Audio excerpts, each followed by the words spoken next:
What is up, everybody? This is Cards, and welcome back to King of Fanduel, almost Kings of DraftKings, Episode 6, Week 6. Of course, we're going to go into what happened last week, what happens this week, and what happened with Fanduel. Honestly, guys, it made it really tough to follow this weekend because Fanduel messed up across the board. Scoring services were haywire, practically gone, useless, until late Monday, pretty much, where they were putting in game by game, or went from first to second in some contests, or from losing to winning in others, and unfortunately this one from first to third. There's only 3 of us, so that is essentially last place, but we're going to go over this lineup and why that happened.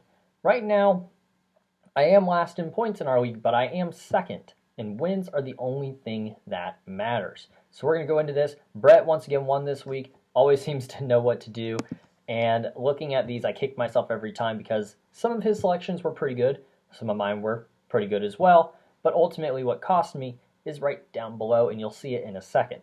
We both had Dak, and in fact, I think almost all of us had Dak. Yeah, all of us had Dak Prescott in our lineups. Dak, of course, got hurt. He completed 14 of 21 for 166 yards and an interception.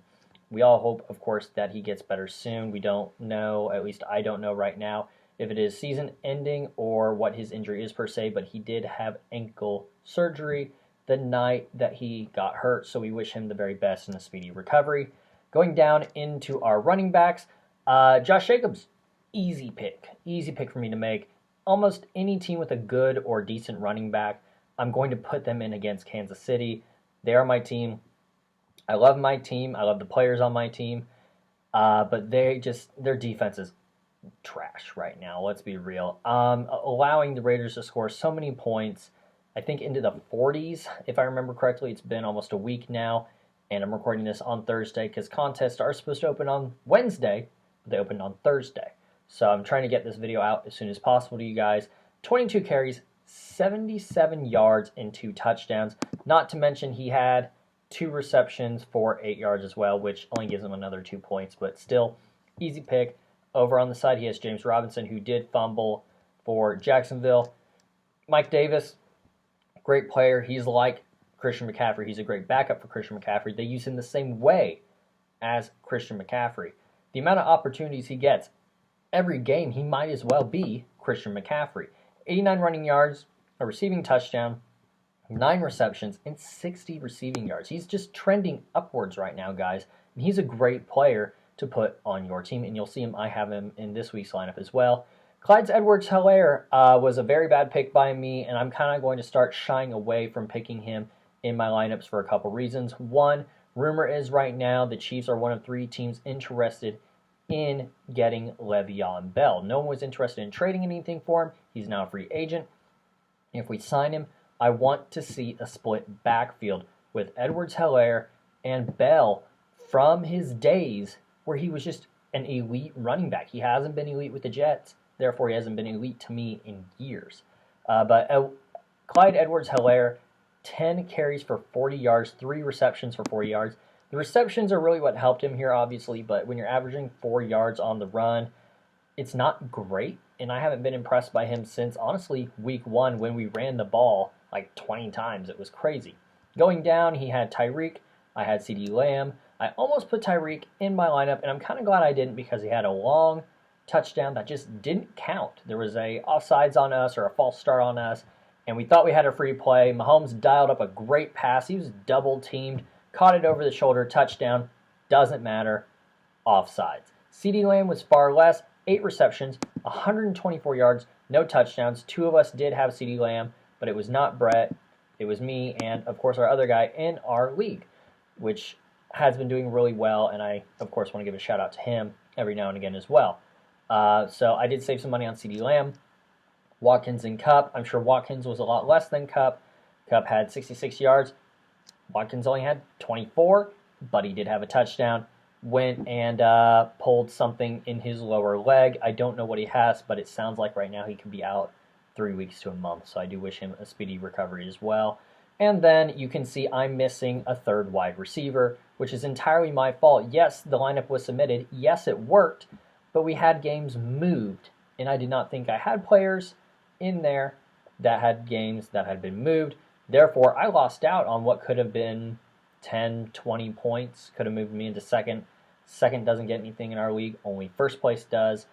Then you go down and you see Evan Ingram with 9 points, 1 reception, 16 yards, 1 rushing touchdown, and 9 rushing yards. And then he also had Evan Ingram as well, so we cut even there. Flex Jamison Crowder. I usually like to flex a running back because their opportunities are more. But when you got a guy in a situation where he gets almost 120 yards off 8 receptions and a touchdown, that's a good pick. Ravens, I did not want to reach that high to get a defense I knew would do well. So I went with Dallas, who I thought it won't so much be a shootout, but Daniel Jones has been struggling, and I don't think he'll do much better. He ended up doing great. 1 touchdown is what they got off of a fumble recovery and 2 sacks, while Baltimore just trampled Cincinnati with a touchdown and interception, 2 fumble recoveries, and 7 sacks. Woof. So I did lose last week, and like I said, even if you add 20 points onto my lineup, I still would have lost by another 15. So that's that week. Again, last week was even jersey numbers only. Everybody did follow the rules. And this week, we are going into teams that were established in 1970 or later. That is teams, as you can see, like Gardner Minshew, so Jacksonville, Carolina, things like that. But the other teams I have written down here also include the Panthers, Seahawks, Texans, Jaguars, Bucks, and Ravens. And I did repeat some there. But the Seahawks don't play this week on our 12 o'clock or 3 o'clock slate, which means we're now down to like 5 teams. So let's start at the top. Gardner Minshew throwing the ball like 40 times roughly. He is having some problems with fumbles and interceptions, but he's playing a bad Detroit Lions team. They've got a team total of around 24 points, so that could be 3 passing touchdowns essentially. I don't see this being a shootout per se. I do see Detroit winning, which makes me want to put in Gardner Minshew even more because he's going to be throwing that ball late in the game trying to make up points. So I like that. Going down into Mike Davis, I said I liked him last week. I said he's trending up. What more do you want me to say? He's receiving like 8 to 10 passes a game. He's running around 15, 20 times a game. I like him. He's only 7,500, which makes him somebody you can fit into your lineup typically pretty easily. Going down to James Robinson, I wanted somebody to pair with Gardner Minshew. Again, they're playing a bad Detroit team, which made it easy for me to pick him as well. I did not pair them with any other wide receivers, and that could change later this week, depending on the injury news for both Mike Evans and Chris Godwin. Chris Godwin sat out earlier this week. Mike Evans actually practiced today, as far as I'm concerned. DJ Moore is a leading wide receiver for Carolina. If Cam is back, this will stay. If he's not back, I'm probably going to take out DJ Moore and possibly put in that Jaguars wide receiver like I wanted to. Then I started going into who's getting the looks out of these teams. I obviously want to put in DK Metcalf, but they're not playing this week. So, Will Fuller it is. Mike Evans and Chris Godwin, they're playing a great and undefeated Green Bay team. And when you put Tom Brady up against Aaron Rodgers, 2 elite, and I would say, yes, future Hall of Famers, you're going to have a shootout. Neither of these teams are really known incredibly for their defense. I think they're both decent. I wouldn't say they're phenomenal. But when you look at what is going on with their offense, they're firing on all cylinders. They both have weapons. And if all their weapons are playing like Aaron Jones, like Devontae Adams, like Evans and Godwin, this should be a great game. We go down into Darren Fells for Houston. Tennessee beat the crap out of the Bills here the other days, and I don't want to play an angry Bills team, so this will be an interesting game. Monday at 4 o'clock when the Chiefs play the Bills. That is Central Time for those of you who are not Central Time. But Darren Fells, I think, is an easy chance, an easy opportunity to get some points against this Tennessee defense. He's actually targeted a decent amount, and I think that it is a steady amount as well. We'll go ahead and click on him so you guys can see what I'm talking about. And then we do end up finishing with Carolina's defense against Chicago.